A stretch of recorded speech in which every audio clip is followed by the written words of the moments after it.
Guys, Bigg Boss season 5 വിന്നറായിരുന്ന അഖിൽ മാരാർ കുറച്ച് ദിവസം മുന്നേ FB-യിൽ ഒരു പോസ്റ്റ് പങ്കുവച്ചിട്ടുണ്ടായിരുന്നു. അതൊരു വലിയ നീണ്ട പോസ്റ്റ് ആയിരുന്നെങ്കിലും അതിൽ ഒരു ചെറിയ ഭാഗം മാത്രമാണ് ഞാൻ ഇതിൻ്റെ അകത്ത് ഷെയർ ചെയ്യുന്നത്.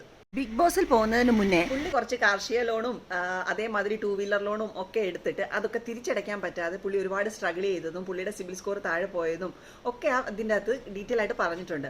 അത് കഴിഞ്ഞിട്ട് നമ്മുടെ ബിഗ് ബോസ് വിൻ ചെയ്ത് കഴിഞ്ഞ് പുള്ളി ആദ്യം ചെയ്തത് ആ സമയത്ത് അതിൻ്റെ കൂടെ പ്രത്യേകം പറഞ്ഞിട്ടുണ്ട് 30,000 രൂപയുടെ ഒരു ഫോൺ വാങ്ങിക്കാൻ പോലുള്ള ലോൺ പുള്ളി അപ്ലൈ ചെയ്തിട്ട് കിട്ടിയിട്ടുണ്ടായിരുന്നില്ല എന്ന്. പക്ഷെ പുള്ളി അതൊരു ഒരു നാണക്കേടും ഇല്ലാതെ അത് പബ്ലിക്കായിട്ട് പറയാനും അത് കഴിഞ്ഞിട്ട് അതിൻ്റെ അകത്തുനിന്ന് എങ്ങനെയാണ് പുള്ളി പുറത്തേക്ക് വന്നത് എന്നുള്ളത് വരെ അതിനകത്ത് ഭയങ്കര പ്രൗഡായിട്ടാണ് പുള്ളി എൻ്റെ അടുത്ത് പറഞ്ഞിരിക്കുന്നത്. എനിക്കത് കേട്ടപ്പോഴും ഭയങ്കര സന്തോഷം തോന്ി. എന്താണെന്ന് വെച്ച് കഴിഞ്ഞാൽ 15,000 രൂപയുടെ കാർഡ് എടുത്തിട്ട് 1.5 ലക്ഷം രൂപ എല്ലാം കൂടെ ഓഡിയോ എല്ലാം കൂടെ ചേർന്ന് അത്രയും അടയ്ക്കേണ്ടി വന്നിട്ടും പുള്ളി അതടച്ചു.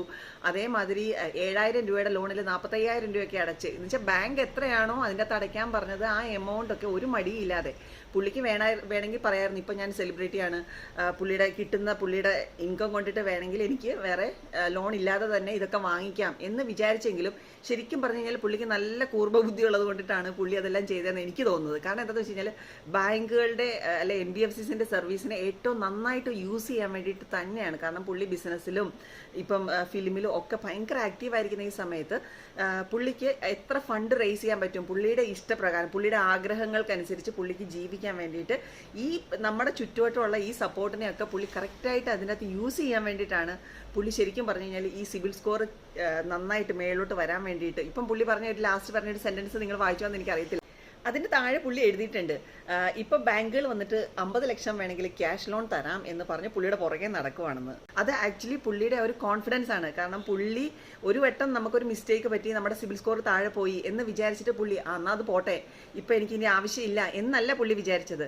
ഇത് സാരമില്ല, ഇത് നമ്മൾ കറക്റ്റാക്കി വെക്കുവാണെന്നുണ്ടെങ്കിൽ അതിൻ്റെ ഒരു സാധ്യത പുള്ളിക്ക് ശരിക്കും മനസ്സിലായിട്ടുണ്ട്. അത് വെച്ചിട്ടാണ് പുള്ളി ആ ലോണെല്ലാം കറക്റ്റായിട്ട് അടച്ച് ഒരു വട്ടം വന്ന മിസ്റ്റേക്ക് പുള്ളി അതെല്ലാം കറക്റ്റ് ചെയ്ത് സെറ്റാക്കിയിട്ടുള്ളത്. നമ്മൾ പല ആൾക്കാരും സിബിൽ സ്കോർ ഒരു വട്ടം കുറഞ്ഞു പോയി എന്ന് വിചാരിച്ചിട്ട് പോട്ടെ ഇനി നമുക്ക് ലോൺ കിട്ടില്ല എന്നല്ല നമ്മൾ വിചാരിക്കാനുള്ളത്.